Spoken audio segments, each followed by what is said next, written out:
ఎందుకు తెలుసా? ఆ ఊర్లో యేసు ప్రభుని గురించి చంపేస్తారు. ఆయన మాట్లాడినా, ఆయన దేవుడు అని చెప్పినా చంపేస్తారు. ఎందుకంటే కొల్ల పిచ్చి పెట్టిన ఉన్నాడు, మత పిచ్చి పెట్టిన.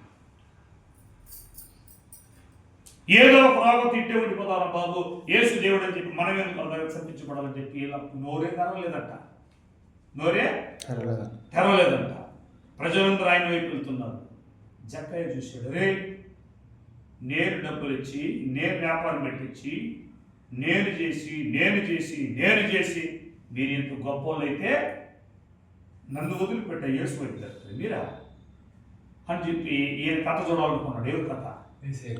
చెప్పండి. నా వైపు ఉండే ప్రజలంతా నీ వైపు మార్చుకుంటావా?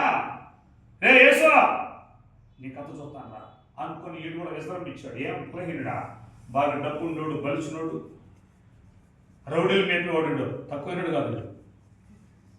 ఎప్పుడు కూడా డబ్బుండే వాళ్ళు దౌర్జన్యం ఎక్కువ ఉంటుంది. డబ్బుండే వాళ్ళకి నలుగురు ఉంటారు కనుక. నేను కూడా అట్లా ఉన్నాను, అందుకే చెప్తాను. ధనాపేక్షని హృదయములకు వస్తే దేవుని భక్తి ఉండదు. నీ చుట్టూ మనుషులు ఉంటారే కానీ దేవుని భక్తి ఉండదు, దేవుని భయం ఉండదు. వీళ్ళని ఎలా పోషించాలా, వీళ్ళు ఎలా కాపాడాలి, వీళ్ళ దగ్గర ఎంత మేలు పొందాలని ఈ రాజకీయ నాయకులు అట్ట ఫ్లాప్ అయిపోవడానికి కారణం ఇదే. నేనే నాయకుడిని 10 మందిని పెట్టుకుంటారు, రేపు నాయకత్వం లేకపోతే ఇల్లు మేము వాళ్ళకి ఇచ్చి ఊరేసుకొని వస్తాడు. వాడు బతుకోడు, బస్ స్టాండ్ అయిపో. అలాంటి బతుకు మనం బతుకూడదు. హల్లెలూయా. ఈ జక్కయ్య బతుకు అదే. పాపం మనకు తెలుసు, వెళ్ళాడు యేసు ప్రభు కనిపించలేదు. 3వ కంటికి తెలియకుండా యేసు ప్రభుని చూడాలనుకున్నాడు. హల్లెలూయా. బాగా ఆలోచించాడు, యేసు ప్రభుని చూడాలనుకున్నాడు. ఇప్పుడు యేసు ప్రభు చూడాలి. ఇక్కడ చెట్టు మీదకి ఎక్కి, మేడి చెట్టు మీదకి ఎక్కి గుబురుగా ఉన్న చెట్టు మధ్యలో దాక్కుని గుంట నాకు లాగుతున్నాడు. వస్తాడు.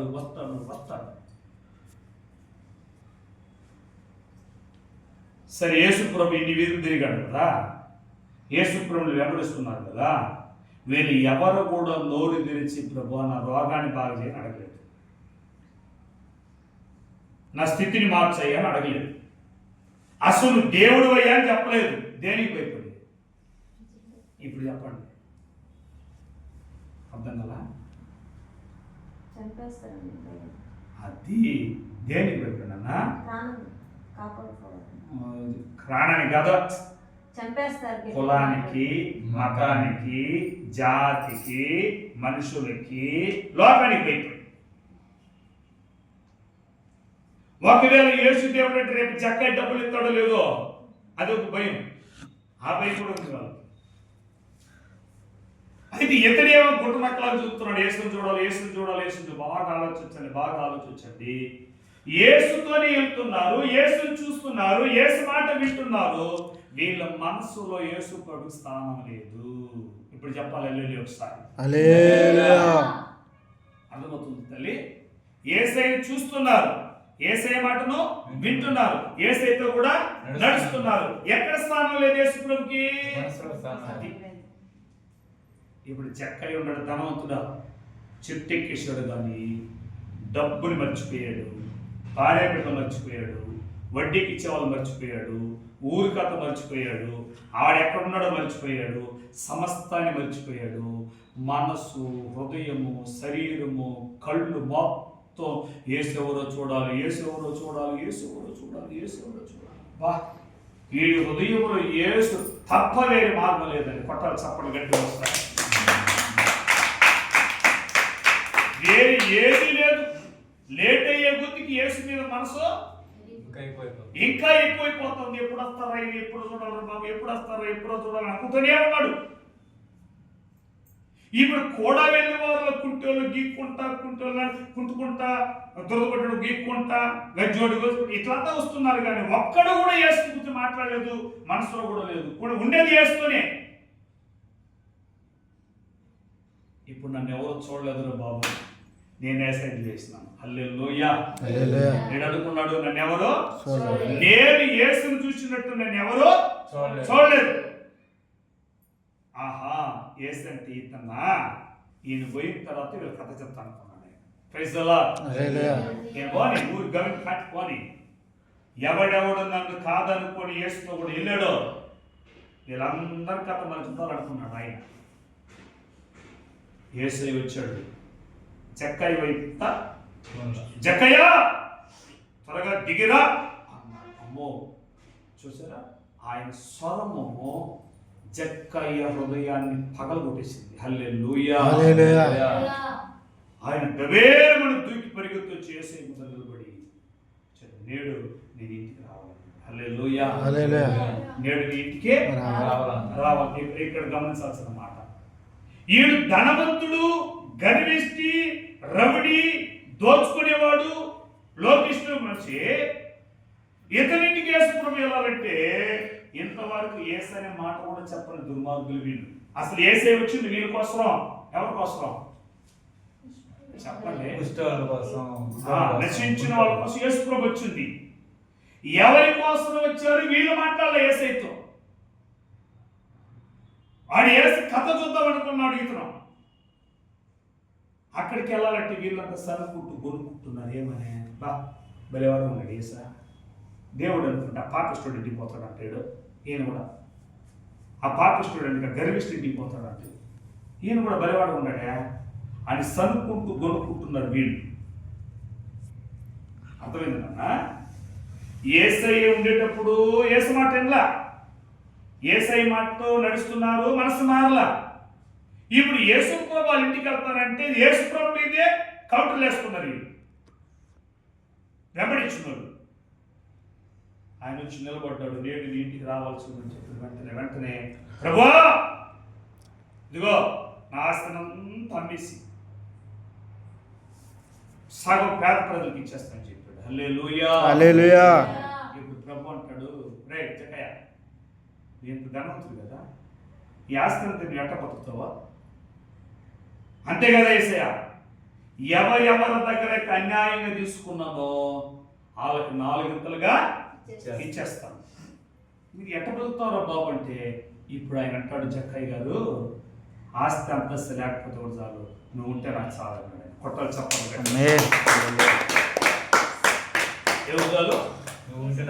చెప్పాలి నువ్వు ఉంటే నాకు చాలు, ఇంకేం కావాలయ్యా? ఇదిగో నీ మాట వింటాను, నా హృదయం మారింది, నీ ఎదురు నిలబడతానే పశ్చాత్తాపం కలిగింది, నేను చూసిన వెంటనే మారు మనసు వచ్చేసింది.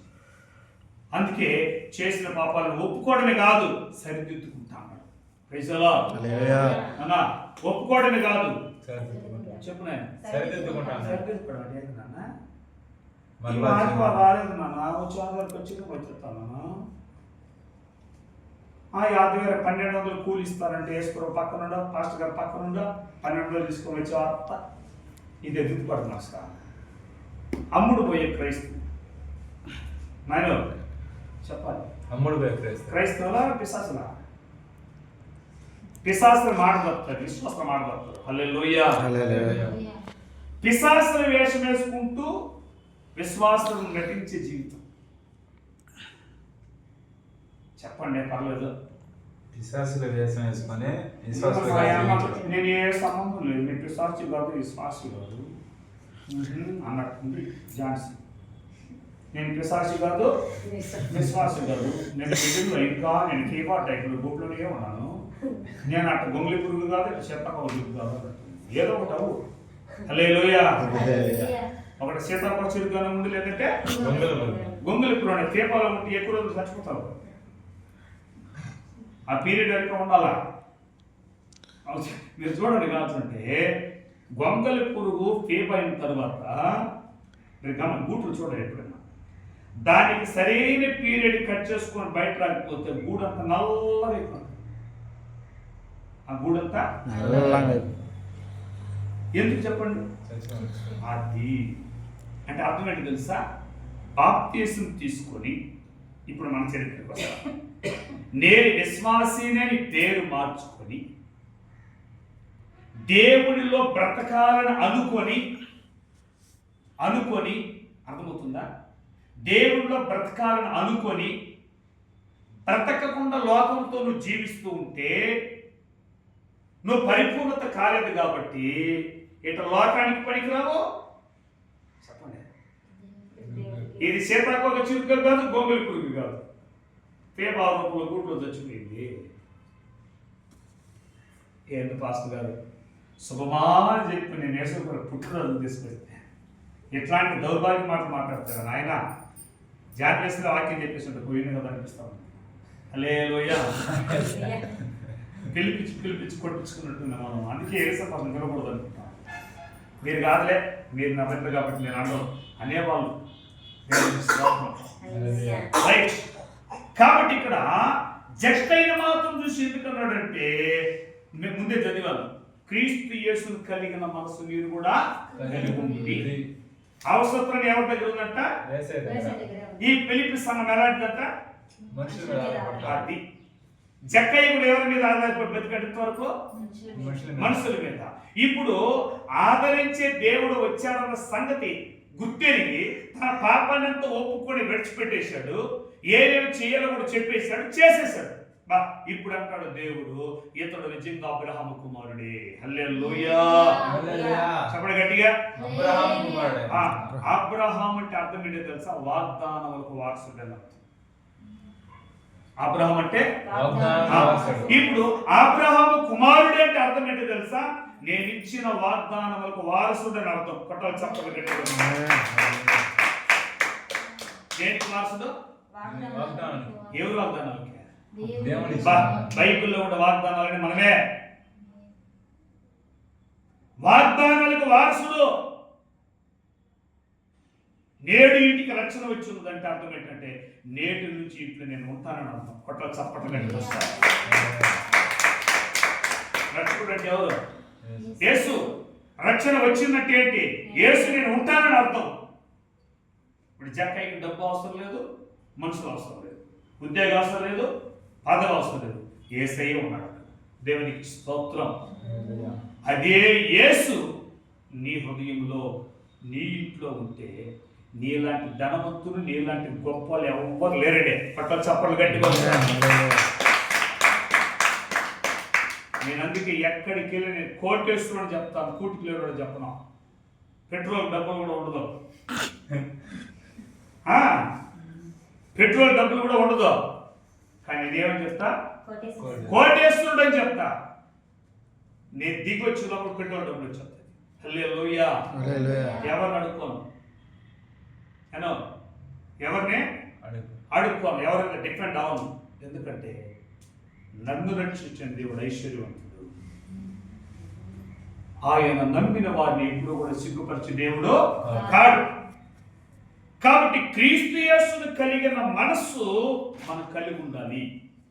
ఇప్పుడు జక్కయ్య పరివర్తన చెందాడు, పరిపూర్ణుడు అయ్యాడు. దేనికి వారసుడయ్యాడైనా? నన్ను వాగ్దానములకు వారసుడయ్యాడు. లోక సంపద కన్నా దేవుడి సంపద ఎక్కువైంది. జీవ కిరీటాన్ని పొందుకోవడానికి అర్హుడయ్యాడు. దేవుని కుడిపార్శ్వలో కూర్చోవడానికి హక్కుదారుడయ్యాడు. ఆయన పేరు బైబిల్ గ్రంథంలో రాసుకుంటుంది. నీ పేరు జీవ గ్రంథంలో ఉంటుందని అన్నా? మారు మనసు పొందావుగా, బాప్తీసం తీసుకున్నావుగా, పేరు మార్చుకున్నావుగా, నీ పేరు ఆ జీవ గ్రంథంలో ఉండాలంటే నీ ఇష్టానుసారంగా బతుకుతూ నీ ఇష్టానుసారంగా జీవిస్తూ యేసును అడ్డం పెట్టుకుని బ్రతకూడదు. యేసుకు అనుకూలంగా బ్రతకాలి. హల్లెలూయా.